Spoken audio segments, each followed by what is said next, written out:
ॐ यो भूतं च भव्यं च सर्वं यश्चाधितिष्ठति स्वर्यस्य च केवलं तस्मै ज्येष्ठाय ब्रह्मणे नमः। यस्य भूमिः प्रमान्तरिक्षमुतोदरं दिवं यश्चक्रे मूर्धनं तस्मै ज्येष्ठाय ब्रह्मणे नमः। तस्मै ज्येष्ठाय ब्रह्मणे नमः।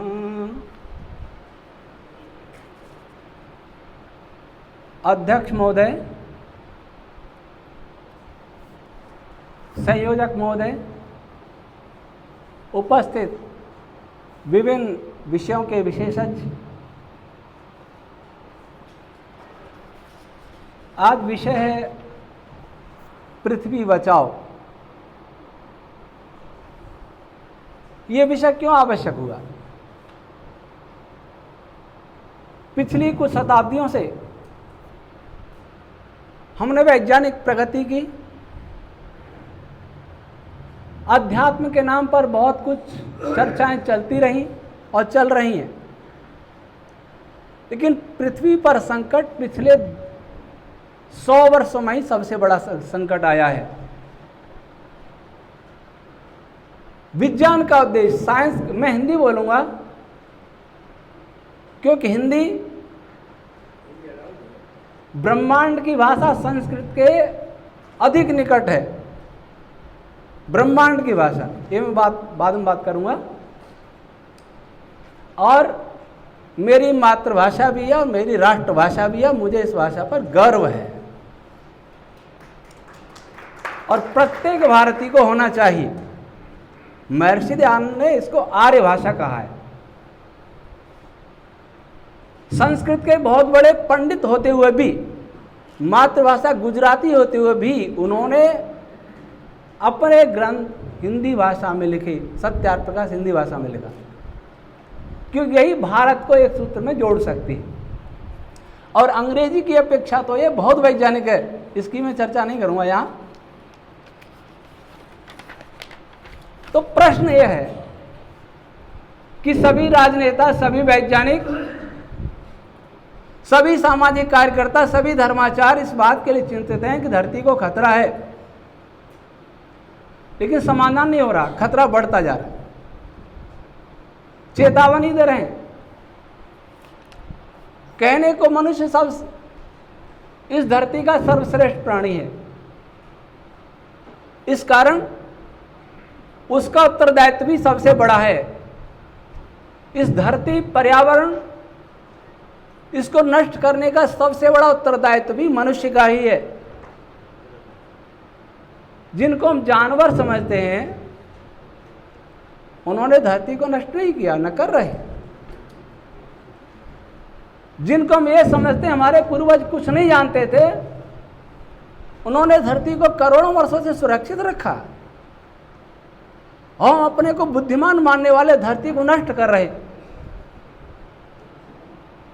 इसका क्या कारण है? मुझे ऐसा लगता है कि मनुष्य बहुत कुछ सीखा, लेकिन यह नहीं सीखा कि उसे कैसे रहना इस धरती पर।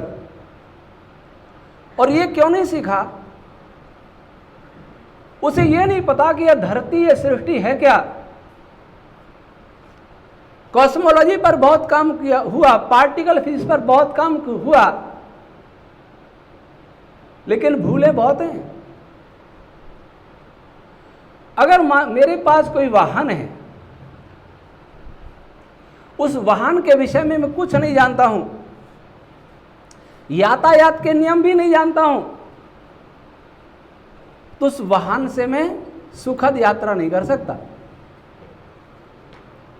जो व्यक्ति वाहन के विषय में जितना जानेगा, यातायात के नियम, ट्रैफिक रूल्स के जितना जानेगा, उतना अधिक उसकी यात्रा सुगम होगी।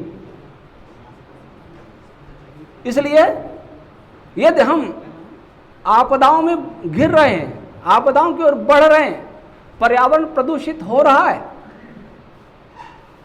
प्राकृतिक आपदाएं आ रही हैं, इसका अर्थ ये है कि हमने इस सृष्टि को समझा नहीं, इसलिए हमने इस सृष्टि का उपयोग भी करना नहीं सीखा, दुरुपयोग करना सीखा।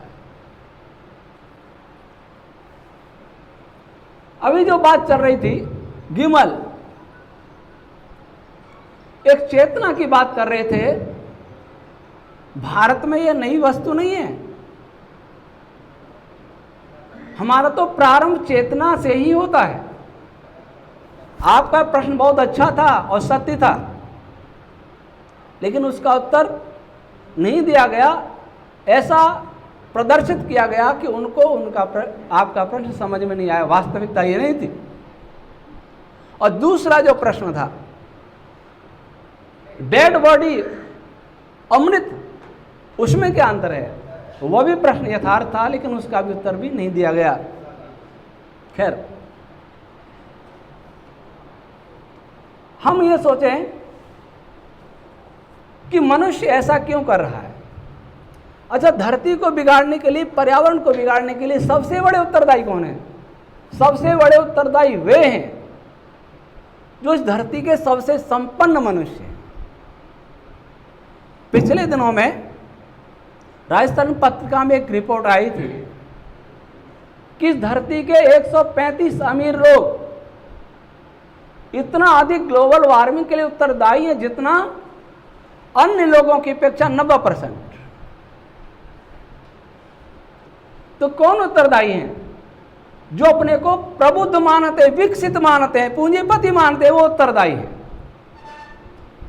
जो इस पृथ्वी के संसाधनों का जितना अधिक उपयोग करेंगे, वे इतना ही अधिक इस पृथ्वी और पर्यावरण को नष्ट करने के लिए उत्तरदायी होंगे। हमारी संस्कृति त्याग की संस्कृति है, क्योंकि हमने उस सृष्टि को समझा है।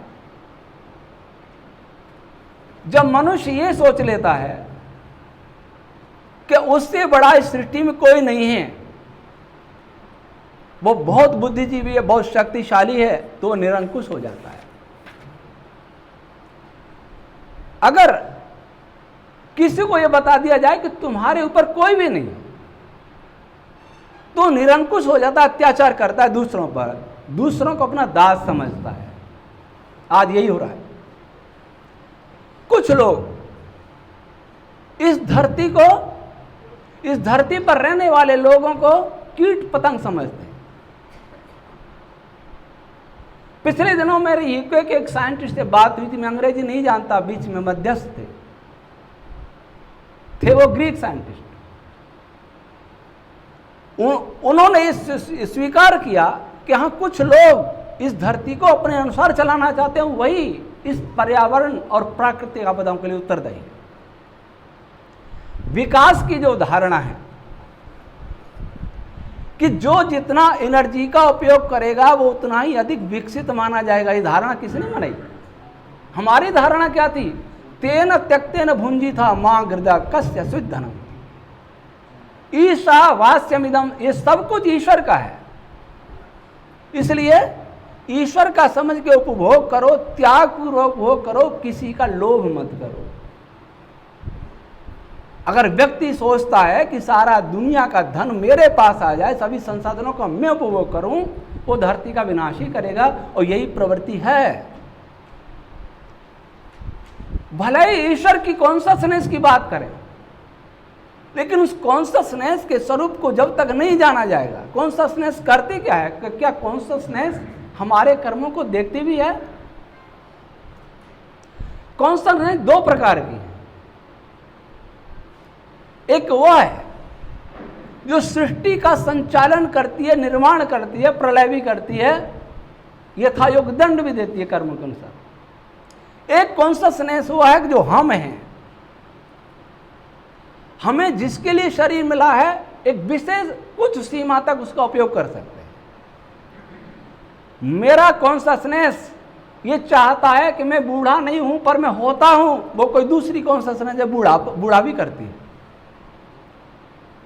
मेरा कॉन्शसनेस चाहता है कि मैं शरीर नहीं छोड़ूं पर छोड़ना पड़ता है, वो और कॉन्शसनेस है। ये तीन सत्ता है। अगर ये माना जाए कि सृष्टि कभी नहीं बनी, कोई बनाने वाला नहीं है, तब भी हम स्वच्छंद हो जाएं, तब हम स्वच्छंद हो जाएं।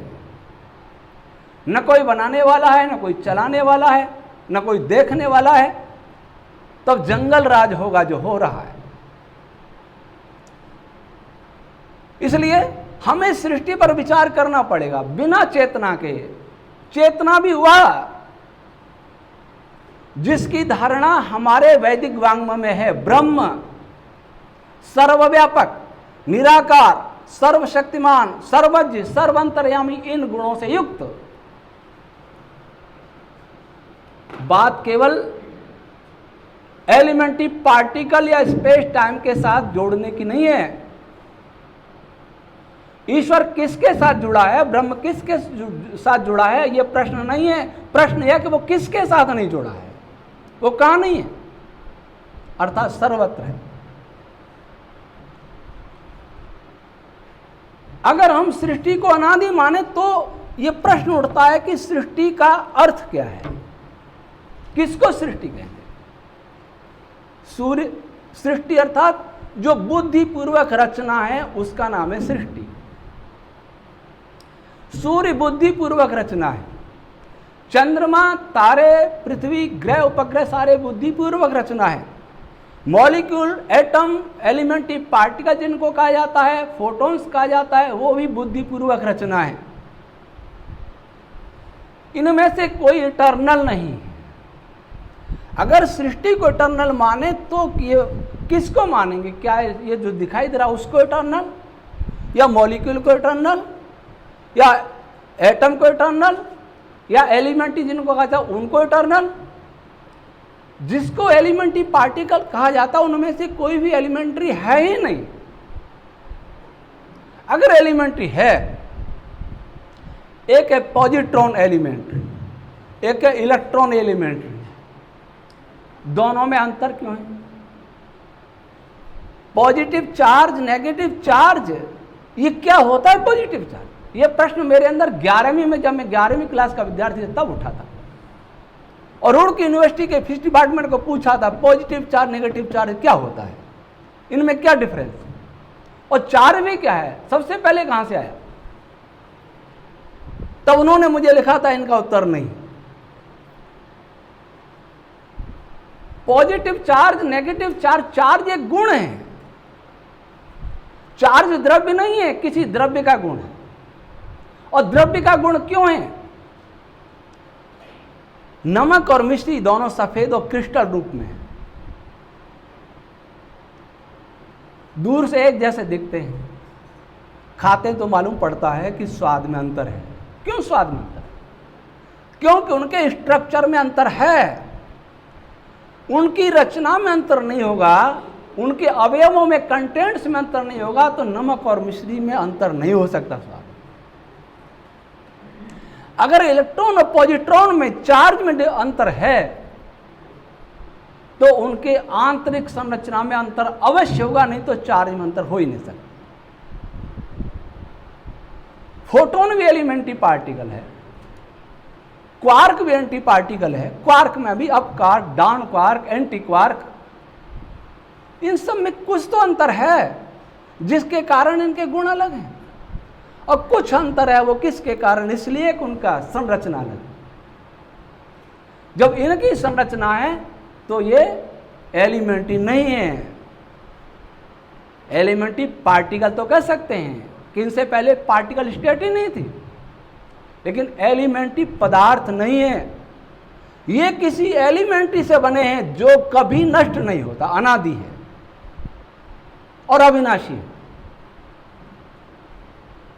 और वैदिक रश्मि थ्योरी इन एलिमेंट्री पार्टिकल जिनको कहा जाता है इनसे 6 स्टेज पीछे की बात करती है। इटर्नल पदार्थ कौन सा हो सकता है?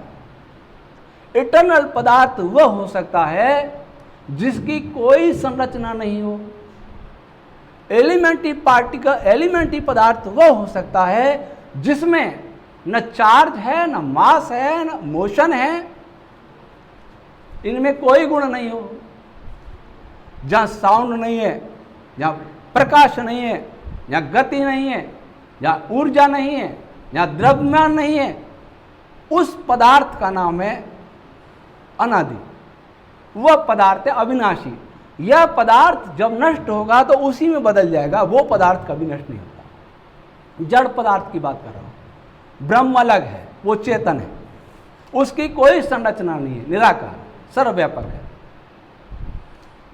तो वह पदार्थ जिसमें सभी, इनमें से कोई भी गुण नहीं है और जो सर्वव्यापक है, सब जगह इनफाइनाइट, वह है इटर्नल।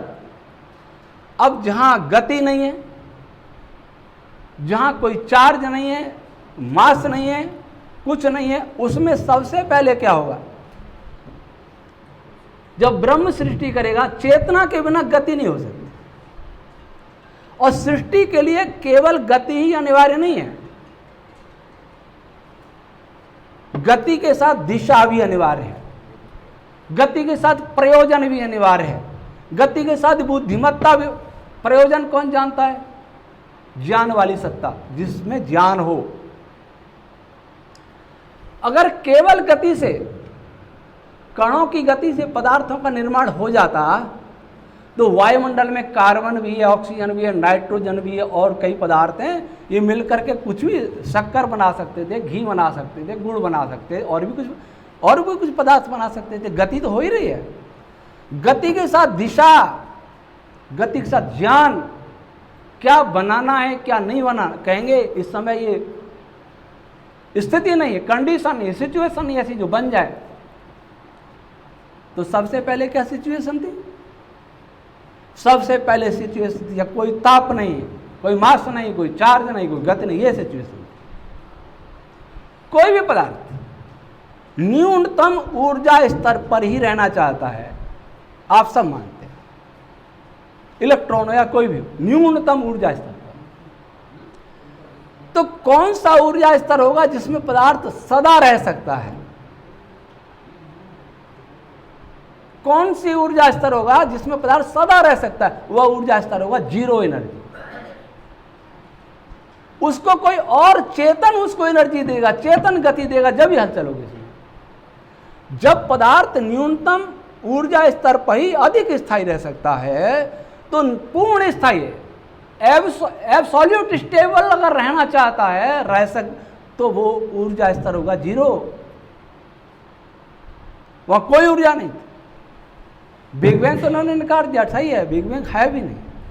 विस्फोट हुए हैं सृष्टि प्रक्रिया के दौरान, बहुत सारे विस्फोट हुए हैं, लेकिन वो इनिशियल स्टेट नहीं है। और वो विस्फोट हुए, वो भी ऐसे नहीं हुए, सिंगुलरिटी नहीं है कहीं। विस्फोट तो आज भी सुपरनोवा विस्फोट हो जाए, कभी अभी सूर्य में विस्फोट हुआ, टुकड़ा अलग हुआ, ये सब चलता रहे, सामान्य प्रक्रिया। तो सबसे पहले वो जो पदार्थ बिल्कुल निश्चल है, उसमें सबसे पहले क्या हो सकता है? सबसे पहले क्या चाहिए? सबसे पहले चाहिए उसको गति। गति देने वाला कौन? स्वयं में गति होनी चाहिए। गति देने वाला चेतन ही हो सकता है, जो ये भी जानता है कि गति क्यों देनी है, जो ये भी जानता है गति कितनी देनी है, जो ये भी जानता है गति किस दिशा में देनी है। ये तीनों चीज जानता है। इसलिए अथर्ववेद कहता है कामस तदग्रे। सबसे पहले कामना पैदा, काम पैदा होता है, इच्छा पैदा। ईश्वर सृष्टि रचना का विचार करता है, अर्थात प्रारंभ करता है। हमारी आपकी तरह विचार नहीं करता, उसको कुछ सोचना ही पड़ता। स्वाभाविक ज्ञान बल क्रिया च, वे उपनिषद कहता है स्वाभाविक ज्ञान बल क्रिया। तो सबसे पहले जो वाइब्रेशन होगा, कंपन होगा, वो क्या होगा? चार्ज नहीं है तो इलेक्ट्रोमैग्नेटिक वेव तो बन नहीं सकती, कुछ है नहीं वहां। एक ही काम हो सकता है, हलचल हो सकती है, वो उसको कहते हैं हमारे परावाणी। वाणी चार प्रकार की होती है, मैं साउंड नहीं कहूंगा। साउंड को आप केवल वैखरी वाणी के लिए प्रयोग करते हैं।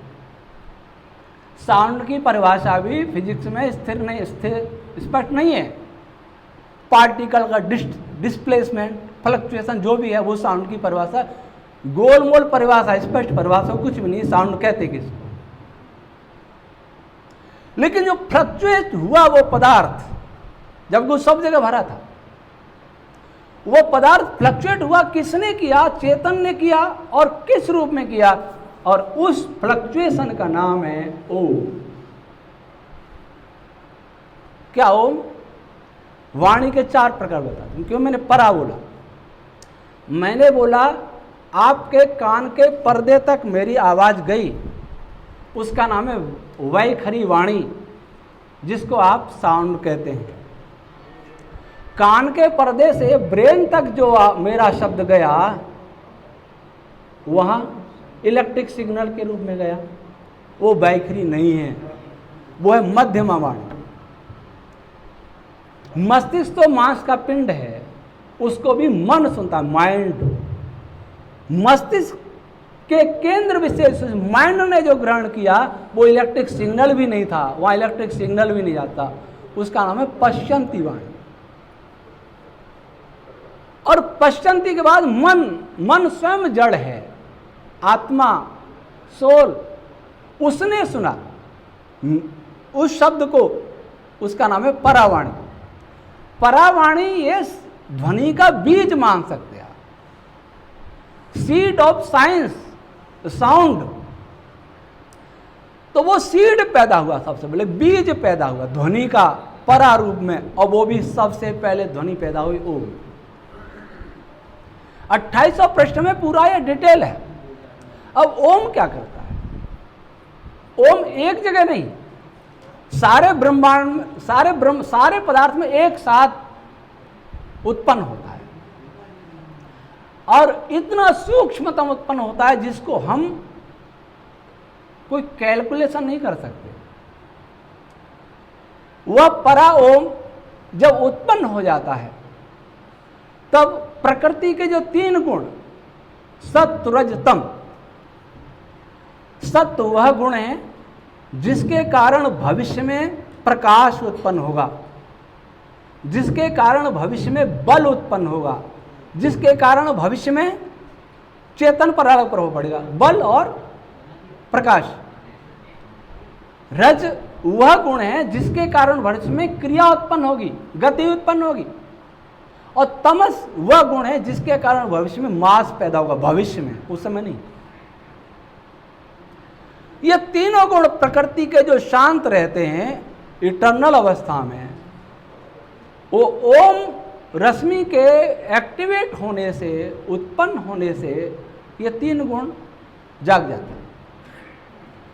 ये ओम क्योंकि ब्रह्म से उत्पन्न होती है, इसलिए ब्रह्म का सबसे मुख्य नाम ओम ही है। ओम इसलिए मुख्य नाम, और नाम है गौण है, गुणों के आधार, लेकिन ओम मुख्य। और ओम के भी 24 अर्थ हैं, वो हम यहां नहीं बता पाएंगे, लेकिन मुख्य गुण क्या है उनका? रक्षा करना, बल देना, सब में व्यापक होना, ओम का गुण। वह ओम प्रकृति में भी सूक्ष्म अक्षर रूप बीज सोए रहते हैं। अ, इ, क, इसका जो बीज है वो प्रकृति में शांत पड़ा रहता है, इसको ओम रश्मि जगा देती है। यही ओम से युक्त प्रकृति का नाम है काल, जिसको आप टाइम कहते हैं। काल एक पदार्थ है, केवल व्यवहार की चीज नहीं है। काल और स्पेस दोनों अलग हैं। स्पेस बहुत बात, स्पेस 2 प्रकार के माने। एक स्पेस जिसको स्पेस न कह के एम्प्टीनेस के, खालीपन, वो कभी बनता नहीं। और जो स्पेस जिसको आप कहते हैं कि स्पेस सिकुड़ता है, फैलता है, डिस्टॉर्ट होता है, कर्व होता है, वह स्पेस एक पदार्थ है जिसकी अपनी संरचना है। वह स्पेस इस काल के बहुत बाद में पैदा होता है। और एम्प्टीनेस कहेंगे तो वो कभी पैदा होता नहीं, वो होता ही है, वो कोई पदार्थ नहीं। तो ये काल सबका प्रेरक है, इसलिए अथर्ववेद में काल को ईश्वर का पुत्र कहा है। ईश्वर से पैदा होने के कारण यह चेतन की तरह व्यवहार करता है, लेकिन प्रकृति में वाइब्रेट होने के कारण यह जड़ भी है। और इसी वाइब्रेशन से अन्य सारी वाइब्रेशन पैदा होती है। जितने भी अध्यात्मवादी, ईश्वरवादी अगर उनसे पूछे हैं कि ईश्वर क्या करता है, तो सृष्टि रचना रचता है, सृष्टि रचता है, सृष्टि चलाता है, मिटाता भी है। पूछें उसका मैकेनिज्म क्या है? एक इंजीनियर के काम करने का मैकेनिज्म है। गुरुत्वीय बल, गुरुत्वाकर्षण बल, ग्रेविटेशन फोर्स जो काम करता है उसका मैकेनिज्म है। इलेक्ट्रोमैग्नेटिक फोर्स काम करता है उसका मैकेनिज्म है। आधुनिक फिजिक्स में बहुत कम है, हमारे वैदिक रश्मि थ्योरी में ये बहुत है फोर्स पर। आपके यहाँ 4 फंडामेंटल फोर्स है, हमारे यहाँ 9 फंडामेंटल फोर्स है। तो सब ये जो ओम, ये जो क्या करता है, बल देता है प्रकाश भविष्य में। तो इससे क्या होता है, दूसरे वाइब्रेशन पैदा हो जाते हैं। और जब यह सबको बल देता है, 3 गुण इसके प्रकृति के सत्व रज तम ये एक्टिवेट हो जाते हैं, जाग जाते हैं, तब इस प्रकृति पदार्थ का नाम हो जाता महत। अहंकार, मन, ये तीनों लगभग समान है। अंतर इतना मान लें, महत कच्चा आम है, अहंकार अधपका आम है, और मन पका आम है, खाने लायक। मन समष्टि मन, एक मन हमारे आपके शरीर में है, एक मन सारे ब्रह्मांड में है। सारे ब्रह्मांड का मनस तत्व इस सृष्टि का कारण है, उससे सृष्टि बनती है। लेकिन मेरा मन मेरे पास रहता है, जिससे मैं विचारता हूँ, संकल्प करता हूँ, विकल्प करता हूँ। उतना ही सूक्ष्म भी है, लेकिन वो सर्वव्यापक है। अब वो मनस तत्व है, वो एक विशाल समुद्र है जिसमें पश्चंती ओम पैदा होती है। ओम की अगली स्टेज जो ब्रेन से माइंड तक जाती है, उसके समानांतर स्टेज। फिर उसमें बहुत सारे शब्द उत्पन्न होते हैं। भू, भुवः, स्वः, जनः, तपः, महः, सत्यम, हिम और घ्रिम, ये है व्याहृति रश्मियां। ओम के बाद सबसे पहले यही पैदा होती है, ये वाइब्रेशन पैदा होते हैं। और इनसे बनते मेरे 5 प्राण और 5 उपप्राण, प्राण, अपान, व्यान, समान। ये सभी किस में हो रहा है? यहां प्रश्न हो सकता है कि वाइब्रेशन होता किस में है? परा वाइब्रेशन प्रकृति में होता है, जो मूल पदार्थ है। मूल पदार्थ का नाम है प्रकृति। वैसे भगवान शिव और भगवान ब्रह्मा ने इनको 30 नाम दिए, महाभारत में आता है। 30 नाम है प्रकृति के। जो मूल पदार्थ है, basic material cause of this creation, प्रकृति, उसके 30 नाम है। और संस्कृत की विशेषता यह है कि संस्कृत का प्रत्येक शब्द उसके स्वरूप को बता देता है। जैसे उदाहरण दे दूं, अंग्रेजी में सूर्य को सन कहते हैं। दूसरा पर्यायवाची मुझे नहीं लगता कोई है, पर मैं पूछूं सन क्यों कहते हैं अंग्रेजी में, तो क्या कहेंगे आप? मुझे जानकारी नहीं, अगर आप बता सकें सन कहते क्यों है सूर्य को? ये जो पिंड दिख रहा है आकाश में, उसको सन क्यों कहते हैं? क्या अर्थ है सन का? ये तो हिंदी में बता दिया, सूर्य। अंग्रेजी में पूछे सन कहते किसको? वो दिखाई दे रहा नहीं, वो तो दिखाई दे रहा, पर सन शब्द का अर्थ क्या है? लेकिन संस्कृत का जो सूर्य शब्द है वो बता देगा का अर्थ क्या है। सरति सर्वै लोकै सह स सूर्य, जो सब ग्रह आदि लोकों को लेकर के सरकता हुआ चलता हुआ सूर्य है। सुवति प्रेरयति सर्वान लोकान स सूर्य, जो सब लोगों को, ग्रह उपग्रहों को पैदा करता है, प्रेरित बल से प्रेरित करता हुआ सूर्य है। वो अंग्रेजी में नहीं कह सकते, अर्थ नहीं कर सकते।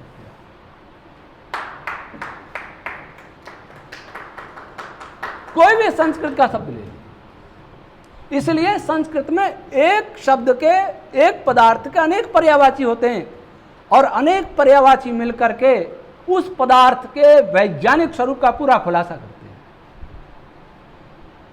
तो अब भू भुव स्व क्या करते हैं?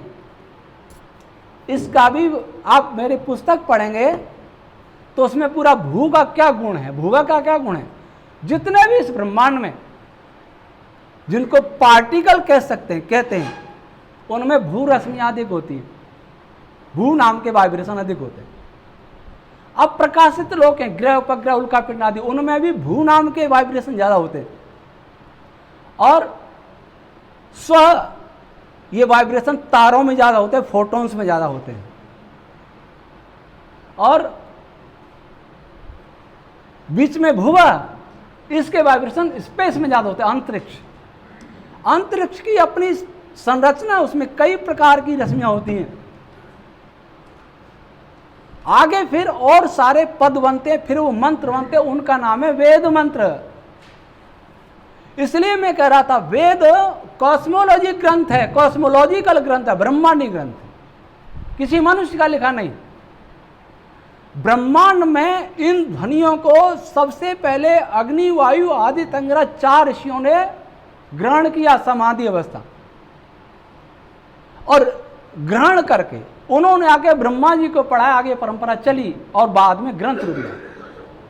जो अब मंत्र वेद के नाम से जो मंत्र हैं वे सभी इस सृष्टि के आधार हैं, सृष्टि में गूंज रहे। अगर हमारे पास कोई टेक्नोलॉजी हो जो पश्चंती को पकड़ ले, पश्चंती ध्वनि, परा को तो मुझे नहीं लगता पकड़ पाएगी, पश्चंती को पकड़ ले, तो फिर इनमें से ये वेद मंत्र सुनाई देंगे गूंजते हुए। अब आप कहेंगे जब तक टेक्नोलॉजी नहीं है तब तक कैसे मान लें? क्षमा करना, वर्तमान साइंस का यह सबसे बड़ा दोष है कि वो जिसको प्रैक्टिकली प्रूव नहीं कर पाए या गणितीय व्याख्या नहीं कर पाए तब तक मानना नहीं।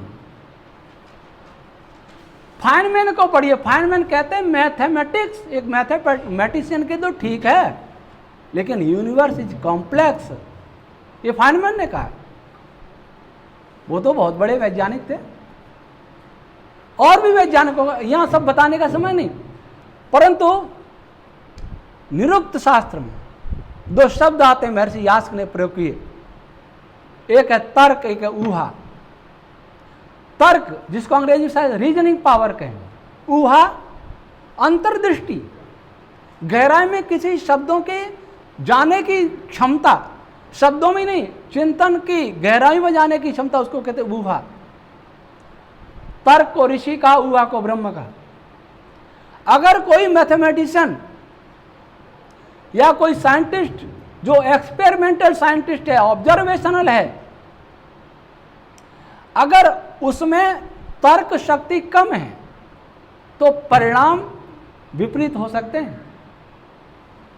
ऊहा कम है तो परिणाम अधूरे हो सकते हैं।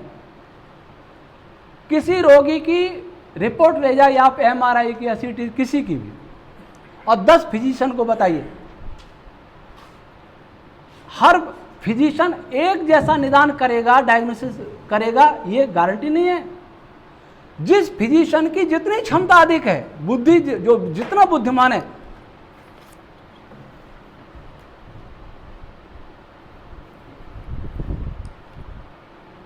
जो जितना बुद्धिमान है उतना अच्छा डायग्नोसिस करेगा।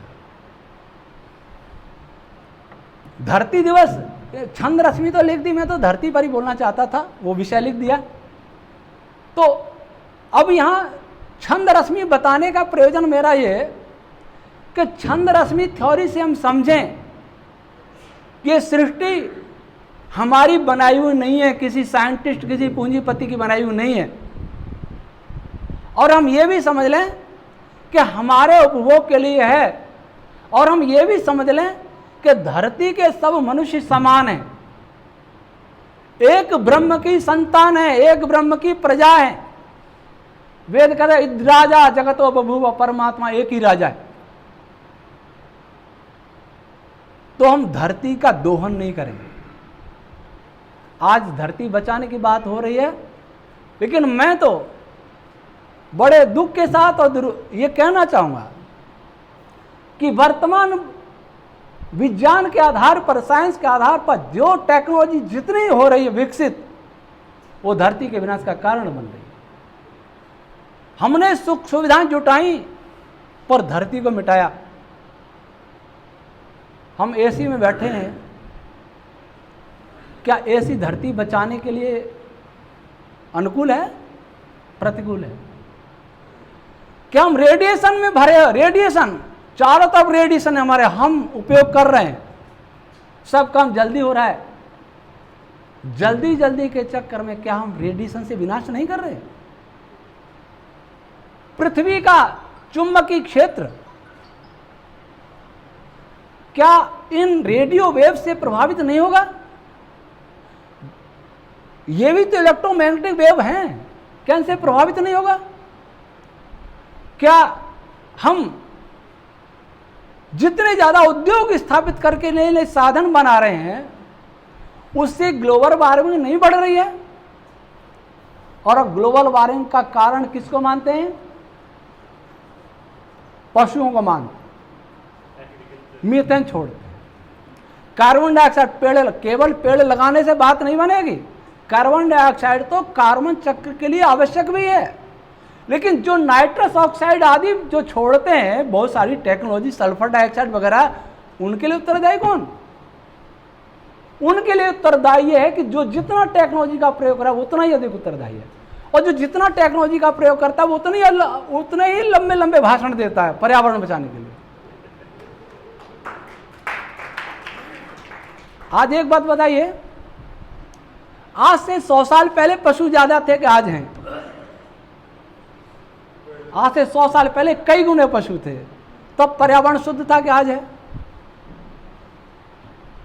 पहले शुद्ध था, पहले चूल्हे जलते थे, गोबर के कंडे जलते थे, गाय के गोबर के, तब पर्यावरण शुद्ध था।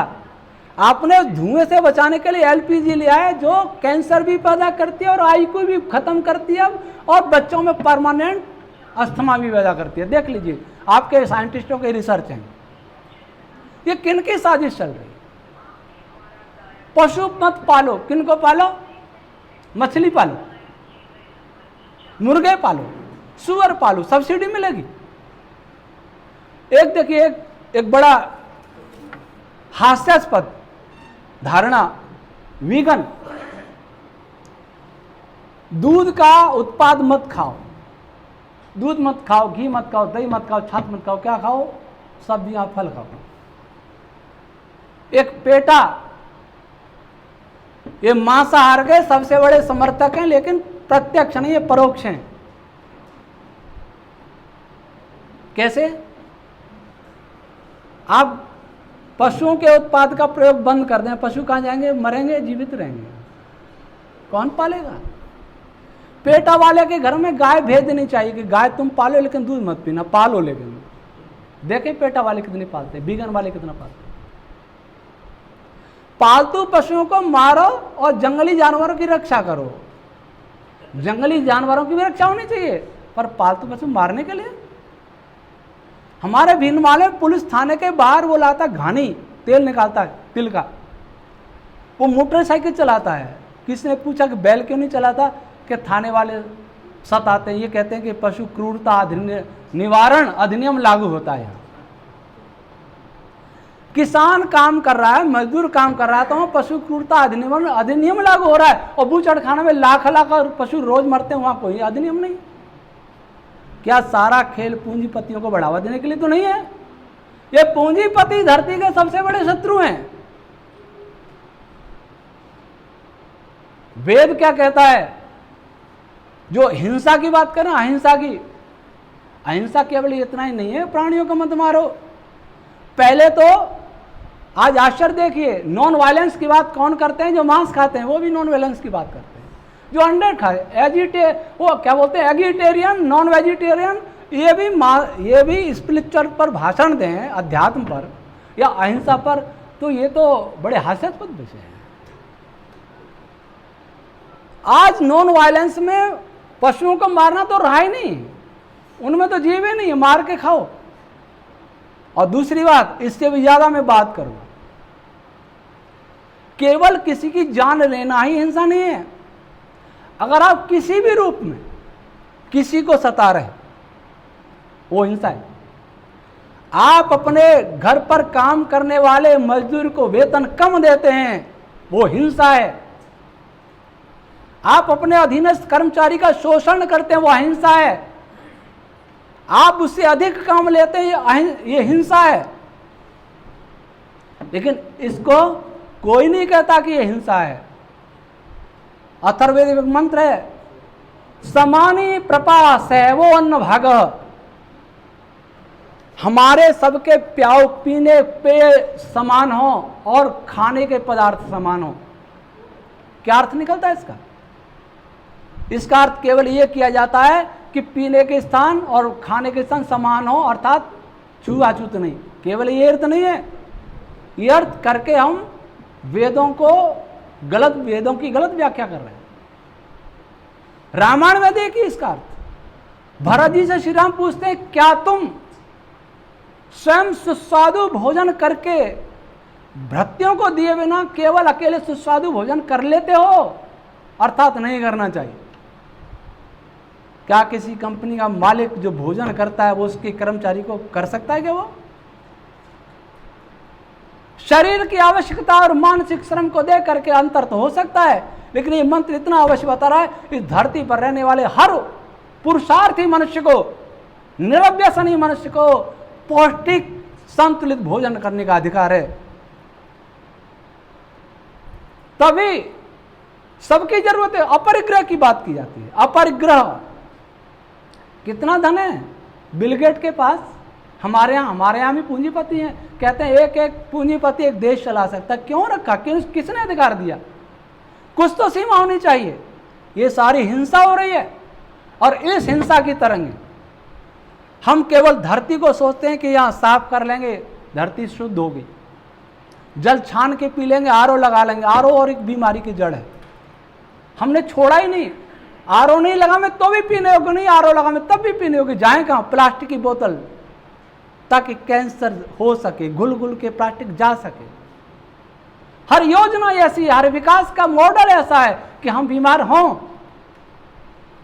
हमने धरती और जल और वायु के प्रदूषण को ही समझा, वो भी कम। धरती का प्रदूषण तो जब मिटेगा जब कीटनाशक और रासायनिक खादों का प्रयोग बंद होना चाहिए। हर चीज में जहर है। कौन जहर घोल रहा है? आपने देखा होगा कोई स्वाद वो रहा जो पहले कभी था पदार्थों की, अब उसके लिए एक नया जादू ला रहे हैं कि जेनेटिक मॉडिफाइड करेंगे ताकि इसकी पौष्टिकता बढ़े। ये भी उनको पैसा जाना चाहिए, उन पूंजीपतियों। और जेनेटिक मॉडिफाइड करके आपका आप जरूर जेनेटिक मॉडिफाइड हो जाएंगे, आपका डीएनए जरूर बदलेगा, आपकी सोचने की क्षमता कम हो जाएगी और कैंसर से भी पीड़ित रहेंगे, नपुंसकता भी शिकार होंगे। सारा उद्योग इसीलिए हो रहा है। नपुंसकता बांझपन बढ़ेगी तो फिर क्या होगा? वो सेंटर बनेंगे। कौन से सेंटर खुल रहे हैं? आईवीएफ। उनकी कमाई तो होनी है ना, पैसा उनको चाहिए। आप जो कमा रहे सारे पैसा उनके पास नहीं गया तो काहे का विकास है? इसलिए अब इसके आगे जाइए। धरती का प्रदूषण, जल का प्रदूषण, वायु का प्रदूषण। वायु का प्रदूषण देख ही रहे हैं। सीएनजी लाए थे डीजल और पेट्रोल की जगह पर, क्या सीएनजी वायु प्रदूषण नहीं होता? सीएसआईआर कहता है कि सीएनजी और भी घातक, कैंसर पैदा करने वाला है। तो हमने जो डीजल पेट्रोल से जो रोग होते थे, फेफड़ों के हो सकते थे, जो भी हो सकते थे, उनको उनकी जगह पर कैंसर पैदा किया था। जब तक जिएगा जब तक पैसा खर्च करेगा, ये हमारा विकास। धरती के दुश्मन तो हम हैं। स्पेस प्रदूषण किसी को दिखता ही नहीं है। जो रेडिएशन, डिजिटलाइजेशन ऐसा नष्ट करेगा। मैं तो कई साल से कह रहा हूं, इस धरती को, सूचना प्रौद्योगिकी इस धरती को बर्बाद तबाह कर देगी। और दूसरा एक और है, वायरोलॉजी और बायोटेक्नोलॉजी और आर्टिफिशियल इंटेलिजेंस, ये आधुनिकतम तकनीक है, ये धरती को नष्ट कर देंगे। हम सभी के अंदर इलेक्ट्रोमैग्नेटिक फोर्स काम करते हैं, ये सब जानते हैं, हर कोशिका में। और कोशिका के अंदर भी मॉलिक्यूल्स में, एटम्स में और सब एटॉमिक पार्टिकल्स के बीच में। क्या इलेक्ट्रोमैग्नेटिक वेव्स ये भर जाएंगी तो क्या हमारा शरीर उनसे प्रभावित नहीं होगा? क्या बायोलॉजिकल चेंज नहीं आएंगे? क्या डीएनए में परिवर्तन नहीं होगा? अगर कोई कहता है कि नहीं होगा तो लगता है कि वो इलेक्ट्रोमैग्नेटिक वेव और उनकी संरचना को नहीं जानते।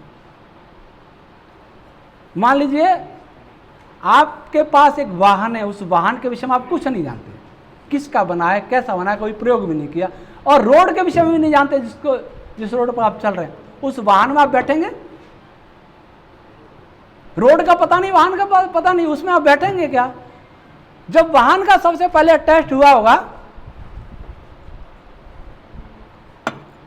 कितनी बार टेस्ट हुआ जब सड़क पर चलाया होगा उसको, लेकिन हम फोटोन की संरचना जाने बिना इतना उपयोग कर रहे हैं, न स्पेस को जानते हैं न फोटोन को जानते हैं, दौड़ा ही जा रहे हैं घोड़े क्या? Electromagnetic waves. आप कहेंगे इलेक्ट्रोमैग्नेटिक वेव्स तो वैसे ही भरा हुआ है, सूर्य की किरणें, चंद्र की किरणें, तारों की किरणें, उन किरणों में तो हम पैदा हुए हैं, उनके लिए हमारा सही डिजाइन है। जिसने डिजाइन किया है उसने इन किरणों में डिजाइन किया। जैसे इस वायुमंडल के दबाव में तो हम पैदा हुए इसलिए सह लेते हैं, हमें मालूम नहीं पड़ता वायुमंडल का कोई दाब है, लेकिन इस दाब को बढ़ा दिया जाए तो हम मर भी जाएंगे, कम कर दें तो भी हम मर जाएंगे। इसलिए जिसमें पैदा होते हैं वो हमारे नेचुरल है। मुझे समय बता देना, मुझे पता नहीं है। समय हो गया? अच्छा, क्यों मुझे पता नहीं समय का?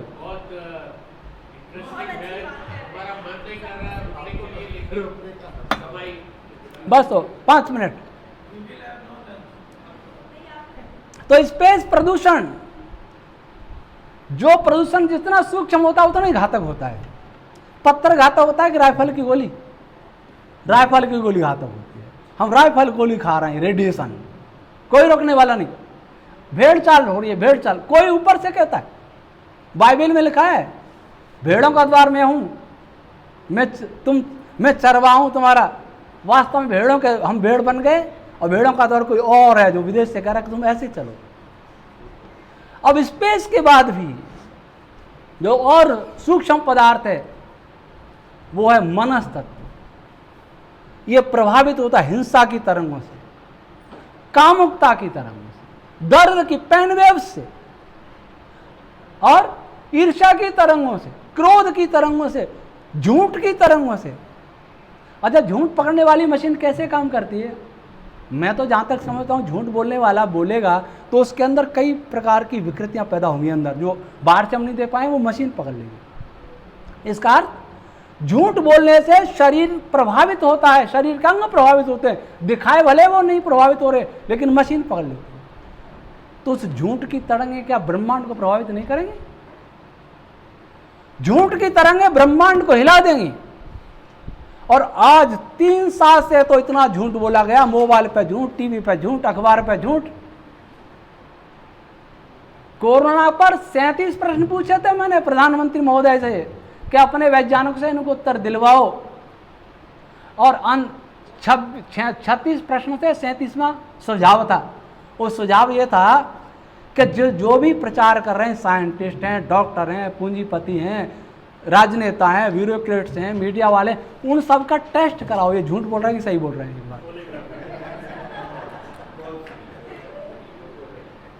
और एक ये कहा कि बिल गेट न तो साइंटिस्ट है न डॉक्टर है, एक पूंजीपति है, वो कहता है कि कोरोना की लहर आ रही है, फिर आप बोल देते हैं, फिर डॉक्टर बोलने लगता है, मीडिया वाले बोल जाते हैं। ये कौन सा सिस्टम? मुझे कोई यही समझा दे कि आज तक पहले कभी ये बताया कि बीमारी आने वाली है, कोई टेक्नोलॉजी थी? आज तक कभी किसी वायरस के वेरिएंट आए? ये वेरिएंट, ये कभी सुना टीबी का वेरिएंट आ गया और मलेरिया का? ये कोरोना का वेरिएंट कहाँ से आए? कौन पैदा करा, कौन घुसाया फार्मा कंपनी में? ये आप खोज करो, मैं नहीं, ये मेरा विषय है। तो झूठ की तरंग है तो 2-3 साल से बहुत भयंकर। तो मेरे पास 5 बार फोन आ गए दिल्ली से, आपने सजेशन दिया, शुक्रिया। में सजेशन नहीं, प्रश्न है, उनका उत्तर कि सॉरी, उनका उत्तर तो, और फिर कोई फोन नहीं आया। क्या हो रहा है? एसबीआई कहती है लहर आएगी, एसबीआई में डॉक्टर रहते हैं, साइंटिस्ट रहते हैं, वर्ल्ड बैंक कहती है। क्या तमाशा हो रहा है, ये झूठ। यही क्लाइमेट चेंज का सबसे बड़ा कारण, हिंसा जो हो रही है ये क्लाइमेट चेंज का सबसे बड़ा कारण है। गरीब किसान दुखी है, ये जो सबको भोजन देता है वो भूखा है, जो दूसरों को कपड़े पहनाता है उसके पास कपड़े नहीं है, जो दूसरों के मकान बनाता है उसके पास छत नहीं है। ये हिंसा हो रही है। इस हिंसा की तरंग, पशुओं की तरंग अलग है, इन हिंसा की तरंग है। और हमें बीमारी फैला फैला के मारा जा रहा है, दवाइयों से मारा जा रहा है, यह भी हिंसा की तरंग है। कोई है जो हंस रहा है, कोई है जो हंस रहा है कि मैंने सारी धरती को कैसे बेमूर्ख बनाया। कोई है जो कह रहा है कि मैं सबका धन अपने पास ले रहा हूं, वो धरती का सबसे बड़ा अपराधी है। लेकिन उस अपराधी के खिलाफ कोई बोलने का साहस नहीं करता। साहस नहीं करना भी रोग है। अन्याय का प्रतिकार नहीं किया गया तो हम सब उत्तरदायी हैं। तब दिनकर जी के शब्द में कहूंगा, जो तटस्थ है समय लिखेगा उनका भी अपराध। जो तटस्थ हैं समय उनको भी अपराधी मानता है। इसलिए सृष्टि को समझें, सृष्टा को समझें। सबसे पहले मैं एक जीवात्मा हूं, सबसे पहले मैं एक जीवात्मा हूं, उसके बाद में एक बुद्धिजीवी प्राणी हूं जो इस ब्रह्मांड में रहता हूं, चाहे किसी लोक में रहता हूं। परग्रही हूं, बुद्धिजीवी है तो वह भी मनुष्य है। मनुष्य का अर्थ मननशील प्राणी। और उसके बाद मैं इस धरती का रहने वाला एक मनुष्य हूं। मत मानिए अपने को जीवात्मा। इसके लिए बहुत बड़ा साहस चाहिए, बुद्धि चाहिए, अध्यात्म चाहिए। इतना तो मान लो कि हम मनुष्य हैं और दुनिया के 8 अरब लोग भी हमारे जैसे मनुष्य हैं। उन पर तो दया करना सीखें। जब सृष्टि को समझ लेंगे तो ब्रह्म साक्षात दिखाई देगा हर पदार्थ में। उससे डरना सीखें। उसके दंड बहुत भयंकर है। जब मिलेंगे, तुर्की का भूकंप आया, कोई नहीं रोक पाया। कैलिफोर्निया के जंगलों में आग लगी, कोई नहीं रोक पाता, हाथ खड़े कर देते हैं। और हमारे अर्जुन का, गांडीवधारी अर्जुन का बाण होता, पर्जन्यस्त वरुणास्त, उसी समय आग शांत हो जाती। पर विश्वास कैसे है? इस विश्वास के लिए मैंने ऐतरेय ब्राह्मण का भाष्य किया, जो 7,500 वर्ष पुराना ग्रंथ है। साइंटिफिक भाष्य मैंने विश्व में पहली बार किया है और मुझे विश्वास है कि आज की फिजिक्स को 100 वर्ष आगे ले जाएगा। 2800 पृष्ठ का ग्रंथ है, 11 किलो वेट है। उसके सरल रूप में हमारे शिष्य बैठे हैं विशाल आर्य जी, उन्होंने एक पुस्तक लिखी है परिचय वैदिक भौतिकी, अंग्रेजी हिंदी दोनों में। वो केवल 216 पृष्ठ की है। उसमें स्पेस, काल, time, dark energy, dark matter, इन सब के विषय में बहुत कुछ जानकारी मिलेगी। आप वो खरीद सकते हैं ब्रह्मचारियों में। संक्षेप में इतना ही। सत्य को हम समझें, सत्य को ही माने, तदनुकूल हम सत्य ही व्यवहार करें। सत्य में सब कुछ समाया है, अहिंसा में सब कुछ समाया है। ये 2 बच गए तो सब बच जाएंगे, ये नहीं बचे तो कितने प्रयत्न कर लो, विनाश होता ही रहेगा। ओम शम। आचार्य जी, हाँ, वेद विज्ञान केंद्र के बारे में थोड़ा सा बता दीजिए। क्या? वेद विज्ञान केंद्र जो भीनमाल में स्थापित है, उसके विषय में बस 1 मिनट का चर्चा नहीं है जी, वो जो विज्ञान का कार्य।